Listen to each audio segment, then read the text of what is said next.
I mean, getting hired for a job, I mean, casting, which is a very good thing. Now, it is the same thing for any other industry. I come from an IT background. I mean, we see the similar things. I mean, IT, they need more skills. I mean, in one person, they want to see database programming, front ending, all these things. So the analogy, I mean, goes to different fields, all the fields across the board. So But the philosophy. I will say that, very good point in what you're bringing up is that in this day and age, right now with COVID-19, one of the big things I get calls from my actor friends in LA, which I'm heading to today to get a COVID test in order to be on set somewhere. But I'm getting a lot of calls from my actor friends. They're younger and they're saying, "How are you still working so much? What are you doing?" And I said, I have a full green screen studio and a voiceover studio. So I'm doing fiber and I'm doing different things, but it allows me to keep working because this is what I do. Same thing with what you're doing is the fact that from an IT standpoint, the more you have, the more languages, so, that you can do and you're good, the more you're going to work. And in this day and age, I would say that's a benefit. That is true. So I want to ask you one question. I mean, you've been an actor, comedian, and magician, and the trick rope performer. So which particular profession has given you more pleasure? Which one do you enjoy more, and what is the best thing which you cherished or you enjoyed most? Well, that's a hard one to answer only because, my acting has taken me all over the world. I did a Netflix film in Brazil for 46 days. I've been to Mumbai. I've been to Colombia. I've been to Japan. But I have to tell you that I would say the cowboy stuff has allowed me to travel the world and quite a lot. And, it's kind of fun because it's my show. And a lot of my show when I do my trick roping is me interacting with the crowd, and it's very man of the people. Like I like to talk to people like you, and learn about your life and your culture. I was absolutely stunned and amazed by my experience in Mumbai because when I walked the streets, let me side note here. One of the biggest problems we have in our world is we don't understand other people. And the key is that you have to do something really magical called listen. And, and you talk to people. And, I found when I went to Mumbai that, there was a perception of what I was going to experience. And when I got there, it was nothing like that. I had people on the street saying, "Mr. Will, come here. I want you to see my business. I want you to see my family." And I'm like, "Oh, you want me to take a picture?" They go, "Oh, no, no, no. We want to just, talk to you." The most friendly people in the world. And I believe that people have a misconception of other people. And so my travels have given me the availability to talk to people. And when I do my cowboy show, a lot of it is me doing tricks with guns and ropes and whips, but a lot of it is me just having conversations about people. Very interesting. That you're 100% true. So wherever you go, I mean, Japan or India or other places, I mean, even I've been traveling. I mean, people are if you go as a tourist, I mean, people like you. I mean, they will be hospitable. Most they welcome the tourists very well, and they are very friendly. No doubt about it. They try to help you. They go out of the way to help the people. No doubt. There are a few politics. I mean, we don't want to get into that one right now. I mean, that's where you mix up the politics with the people. That's where the challenges are. Yeah, as long as you stay away and just stay to the friends and the people, I'm sure you'll have a very good experience wherever you go in the world. Yeah, let me throw in something on that. I went to Japan and a lot of the places I traveled to in 2006 and 8, and one of the biggest problems was that we had George W. Bush in office, and he's big cowboy. And, at the point I was traveling with my wife, and we actually said many times that we were from Australia, because the problem is that the American cowboy in some cases has gotten a bad name, especially now, because I'm not going to sugarcoat it. I'm not a fan at all of our current president, and I believe has taken our American, what you guys think of us out there, and really put it in a blender, and it just is not good. So, if anything, right now I'm doing my diplomatic mission to be able to help people understand that not all Americans are Trump people. I hear Sorry to you. make it I mean, politician. I hear you, and I read about your political orientation on the website, so I know where you are coming from. I will leave that one right there. And coming back to your personal side, you mentioned about how many your cowboy skills is helping you make you travel all around and make more friends. I could see that one. That is no doubt about it. The rope trick was very good. Do you want to show? How about the magic? I mean, what do you see about the magic, and what exactly you feel magic is, or magic is about? Magic has, I've been doing magics for almost 40 years. And one of the things I can tell you is recently I have a new website called Basics of Magic. I wish everybody would visit that and just look at it. It's basically, if you want to learn how to do magic, or if you already know how to do magic, it's called basicsofmagic.com.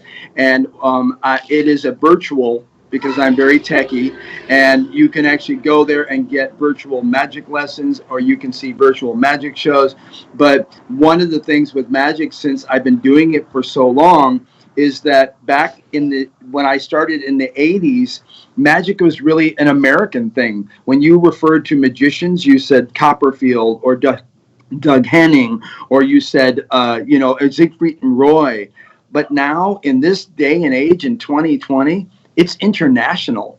There are cardistry people that are flipping cards and doing different things, and they're all from Bangladesh, and they're from Germany and from Ireland. And so magic is now international officially, and that is something very exciting, because some of the stuff coming out of different countries is pretty amazing.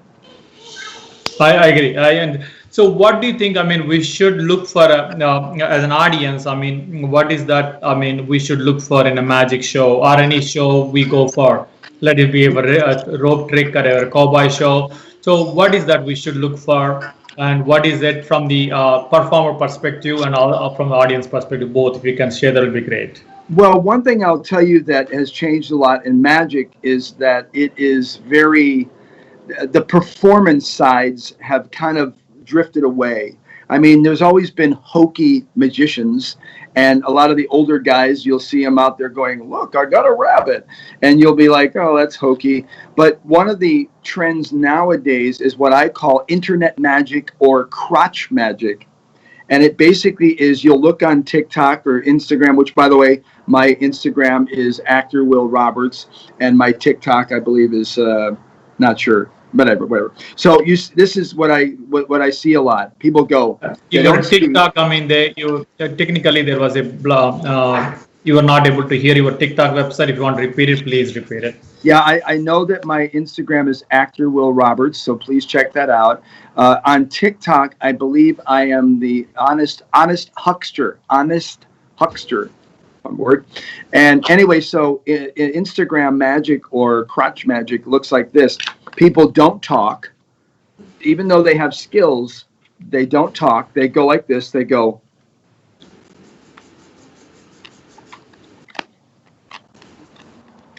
And that's what we call crotch magic, because all they're really doing is they're doing a trick, but they're not really entertaining us. They just learned how to do something, and they basically will, do the trick. But magic, if you're looking for good magic, it needs to, you need to be able to tell a person that, okay, so you're going to look at this card. It's the ace of spades. It's very popular. I'm going to put it on the top of the deck just like that. I'm going to bury it just like this at the bottom of the deck, riffle the deck. As you can see, the top card is not the ace of spades. Watch carefully, and then it's going to go back up to the top. So the point is that you're able to bring them, even though that was not very long and not very elaborate, there is something to be said about people that actually speak when they're doing their magic. Now, there is a difference, because you can do magic that is basically visual, like doves or things, and there are some.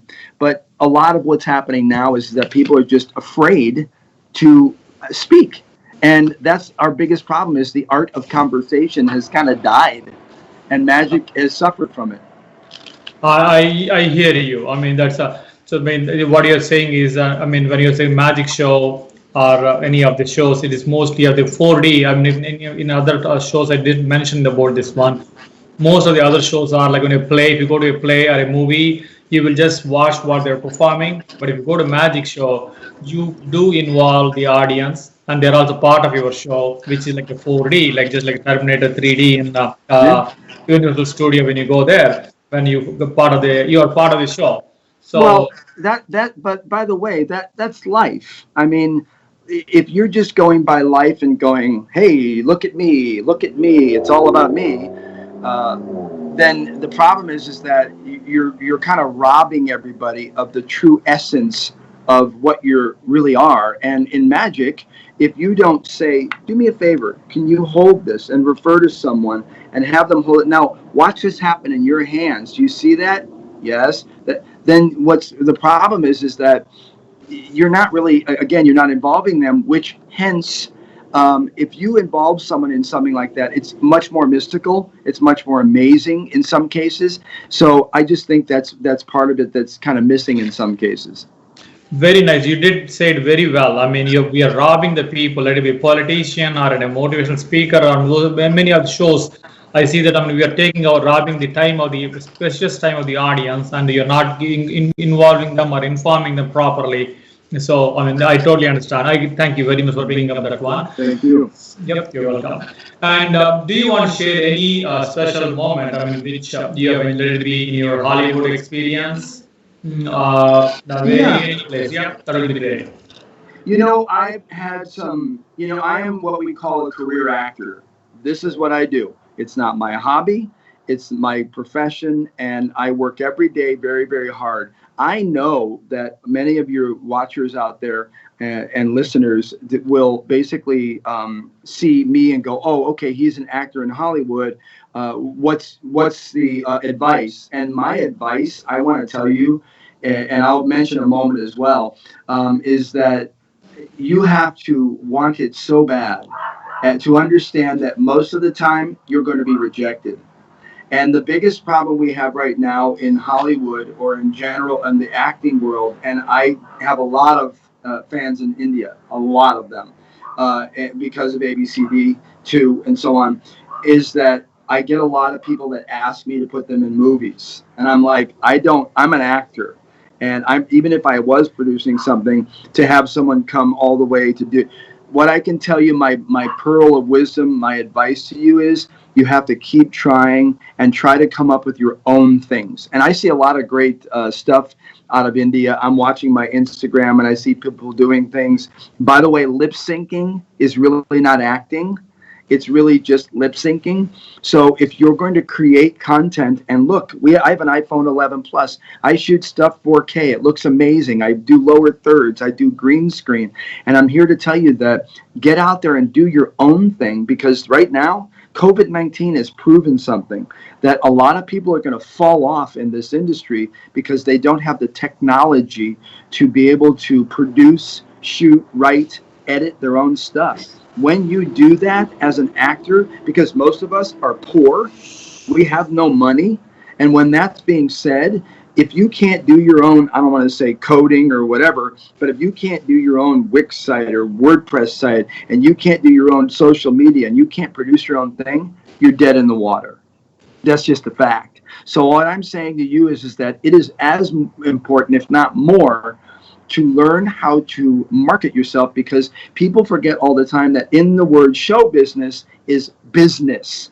And if you don't have the business of show business, then there ain't no show business. So and especially in India, I know, because I had an agent or two, and I'm telling you that I'm just being very upfront. It's extremely difficult in India to book and do anything, because there's a lot of scammy stuff. And a lot of people that'll say, "Yeah, you can do it if you give me $1,000," and then you're just spending your money. In America, we have the same thing, but it's a little bit different, and it's actually a little easier to work as an actor in America than it would be in India, and I know this firsthand.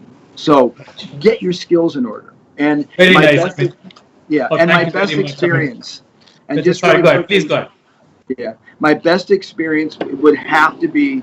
I had again. I can't reiterate the fact that I had such a good time in Mumbai. I love Mumbai. I keep trying to get another film, but right now with all this stuff going on, and I was supposed to be slated to be in the new one, Street Dancer, but it didn't work out. But it doesn't matter. The point is, and there's another one I did with a very funny comedian, and I played a mob guy that came out. His two daughters are beautiful. One of them is a really well-known singer. I can't remember. He's a comedian in India, and I can't pronounce it if I tried, but I'll try to send you the link at some point. Sure. But the point is that I would love to come back to India. Very nice to hear that one. And by the way, you meant ABCD has many acronym. I mean, like full forms of that ABCD. But the ABCD, what you're referring to is, I think, anybody can dance. Is that right? Yes, anybody can. Yeah, we call it ABCD too. Yeah, Yeah. I mean, ABCD has many other, full forms of that. Got it. Yeah, no. It's Yeah. the one I can't remember the guy's name. The young guy that's like a god there in India. Oh, Prabhudeva. I mean, the movie is in the Prabhudeva. He's a very good dancer. I mean, he's a rock star in India, the dance Yes, star. he is. About it, yes. And it was very the funny part to me was when I came on set and we were in this really huge Disney studio. The main young lady that is the lead. She's just a beautiful girl. She came up to me and she said, "Oh, it's a pleasure to meet you. Can I ask you some advice about acting?" And I'm like, You're like a megastar here." She goes, "Yeah, I just want to act." I'm like, "Okay." But I was very humble and just wonderful. And, and you guys have taken any kind of dance and really kind of made it just so sharp and amazing that I commend you all. Very nice. So I would like to ask you one thing. So what was your experience like in working with Prabhudeva? He's I would say, dance idol for us in India. I mean, whenever they use Prabhudeva, so he's the one. My Sorry. experience working with the actors? Yeah, or no, working with Mr. Prabhudeva. Oh, the director? Yeah. Yes. Amazing. Really, he is very specific about what he wants, but he's very flexible. I was pretty amazed that when I got there, I'm like, "So where's my script?" Because I had a good handful of scenes, and he said, No. I hired you because you're perfect and you're amazing. Just go up there and do your thing, and here, just kind of say this." And I'm like, "Okay." I love that because I love improv. I found him to be extremely professional, knowing exactly what he's doing. And let's be honest, his vision is out there on display in such a phenomenal piece of movie magic. So what can I say? So very nice. So I know you have a time constraint today. So we'll come back. We'll have you another day for a detailed show with you. I mean, because we did not touch your comedy and other things. For sure, we'll come back. So do you want to say any message to the audience? Anything that you want to say? Last words? I just want to say that I stand true. I know that we all have our perceptions of people around the world, but I want you to understand that I have a deep admiration and love for India, and I want you all to know. So I say what I'm about to say with love, is that don't let anybody interrupt your dreams. Don't let anybody wake you from your dreams. But the most important thing is that you wake yourself up and make your dream a reality. Because the fact is that we get, as far as we know at this point, we get one shot at this. And if you let someone else talk you down from, doing what you want to do, getting to the top of the mountain, it's your own fault. And the fact of the matter is that there's going to be a lot of rejection, but you consistently have to say sorry. And the final point on that is, if you have people around you that say that you're not worth anything and you'll never make it, remove them from the equation. Remove them from the equation, because there's only one person that needs to wake up with themselves at the end of the day or in the morning, and that's you. And by the way, visit my basicsofmagic.com set. Certainly. Thank you very much for coming on to the show, Mr. Will Roberts, and sharing your experiences and views. And we wish you all the best. Thank you. Thank you, my friend. You're awesome. I want to come back on. Thank you. Have a nice day.